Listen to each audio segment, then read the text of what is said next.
They're eating the dogs, the people that came in. They're eating the cats. Donald Trump is weak and wrong. He admires dictators, wants to be a dictator on day one. It's not about, no, I'm speaking. I'm speaking. I didn't know she was black until a number of years ago when she happened to turn black, and now she wants to be known as black. So I don't know, is she Indian or is she black? Why are you letting this happen again? It's election year, the year where family gatherings are not tense at all, where everyone's super nice and not toxic on the internet, and there's no tension between different political people in family households. You can tell I'm a very funny guy. This is more so a time of lots of negative emotions, lots of tribalism, and a lot of all-around negativity. But here's what this video is going to be all about. This election is not as important as you think.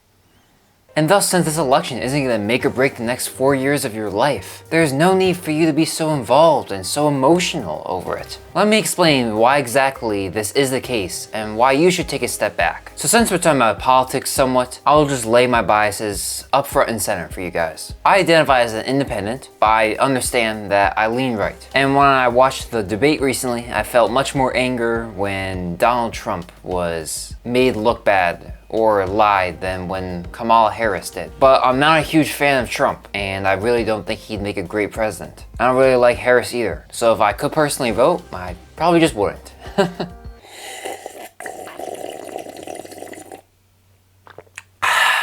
Alright, now that's out of the way, here are the 4 reasons why you should stop caring so much about this election. Presidents are not as important as you think. Each president is more similar than you think. A president without 2 supporting houses is not very powerful. There are more important politics and more important things than politics to your life. Make sure you get to that section so I can explain exactly what I mean. But now let me start diving deeper into each of these topics and to explain why I hold these positions. Presidents are not as influential and as important as you think. Most people dramatically overestimate how much presidents have control over their lives. Like, here's what presidents can do. They can veto laws. That's important. They can appoint Supreme Court justices. Sort of, because they also need a supporting Senate. But important. But after that, the president spends most of their time spending the money that Congress mandates them, as the president is held by law to spend all the money that Congress has planned for in their budget. And even though Congress has been giving presidents more and more power over the last century, they still hold, in my opinion, a majority of the political power. People always blame presidents for the gas prices, but they have really very little control over it. Foreign countries have a huge impact. Domestic oil production matters, and it's not like a president could just ban fracking. Will you commit to implementing a federal ban on fracking your first day in office? There's no question I'm in favor of banning fracking. They just need a Congress to ban fracking and for them to allow it. So you can start to see in point 3 why a president without supporting houses isn't really that powerful. And obviously, if you're up to date on the Joe Biden situation, you know that even when the president is in office, other forces can be very powerful at the same time. So much so that it looks like the Democratic Party staged like a coup for his bid to be the next president. Of course, that's just in theory. I have no idea, but that's what it looks to be. That's a reason why I'm usually the guy who just doesn't like to talk about politics. But this year I let everyone talk to politics about me because it's been an absolutely crazy election. The president's almost been assassinated twice now. The current president has been pulled off of his own ticket to be president and replaced with a vice president, but for some reason is still in office even though people say that he is not cognitively good enough to be president for another 4 years. Weird situation. If you guys remember the Trump years, I'm sure you know how much of an influence his cabinet would have on Trump. And it's not like all his cabinet members had the same opinions as him. The truth of the matter is that local politics are just going to be way more important to you. State and town politics are just much smaller and can be more specifically designed around the citizens than national politics. It's much easier to create policies around 20 million people or 100,000 people than it is 330 million people, especially because the candidates running in a national election are just going to be running towards what the swing states really want. A big reason people care so much about the presidential election is really because of all the media attention that it gives, the amount of money that's put into it. And it's a huge stage that can really show how your group is better and that your group won and that the other group is stupid. Each president is more similar than you first think. Here's just some quick examples off the top of my head and with some research behind them. You got the immigrants in cages fiasco that generated a lot of talk during Trump's presidency, but was actually started during Obama's presidency. Trump and Biden both had economic plans that made America less dependent on Chinese supplies and less dependent on Taiwanese chips. And these candidates right now have very similar policy plans on many issues. Trump wants to give free IVF to all Americans, so does Harris. Both candidates want a strong border policy, which is absolutely insane to me.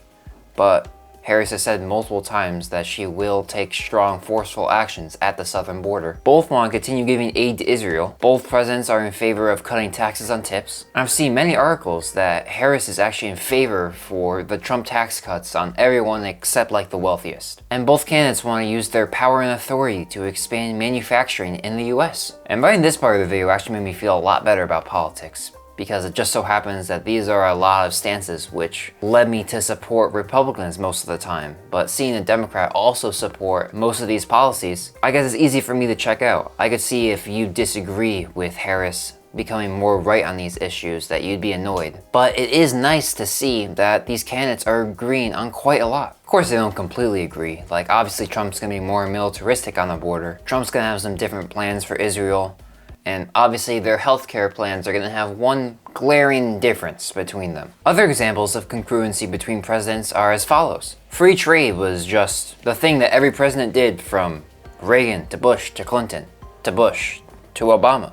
Détente was agreed on by every president, all the way from Truman to George H.W. Bush. The policy of soothing relations and easing tensions with the Soviet Union, except for Reagan for a few years, but then he also got on board with it. A president without the same supporting houses is far less powerful. President can only reach policy-defining power if they have both houses with the same party. You can see this with our last three presidency. Joe Biden was able to get very little policy through because he never had strong control over the Senate. After Trump lost complete control in 2018, he could do very little policy changes. All his big changes happened from 2016 to 2018. Barack Obama... Hey dogs. Hey dogs.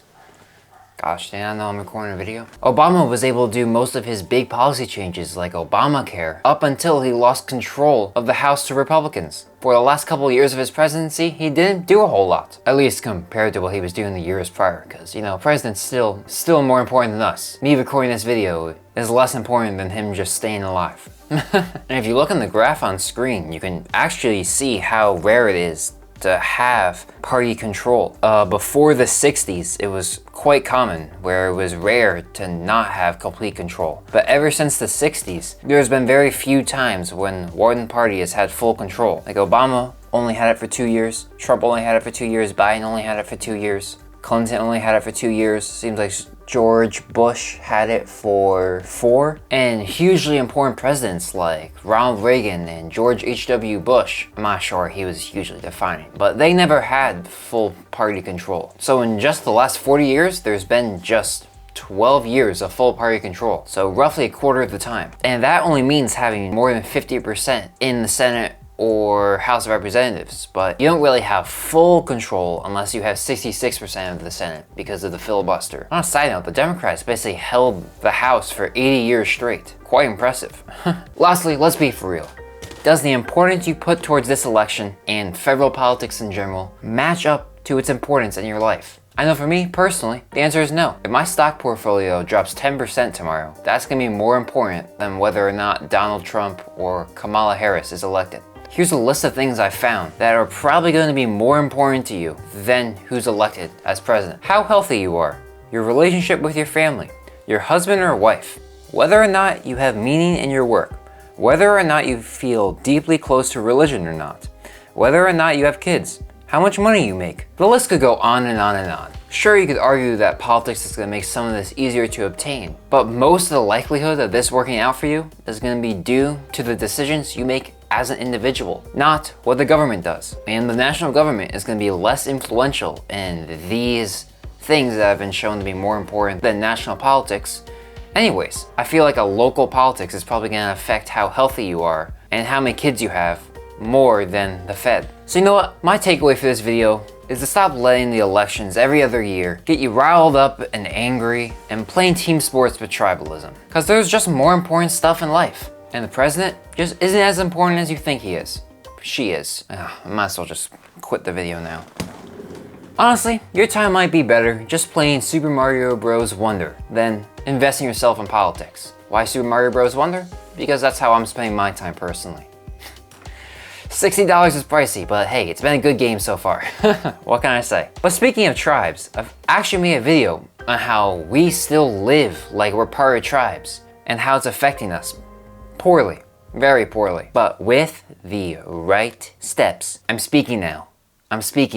You can actually leave these chains of tribalism and become a free-thinking individual. And because I'm so cool, that video is right here, and you should definitely click on it. While you're at it, make sure to subscribe, as I'm a small channel, and I can take all the help I can get. And don't forget to stop caring, get off X, and think better. I'll catch you over in this video, right here.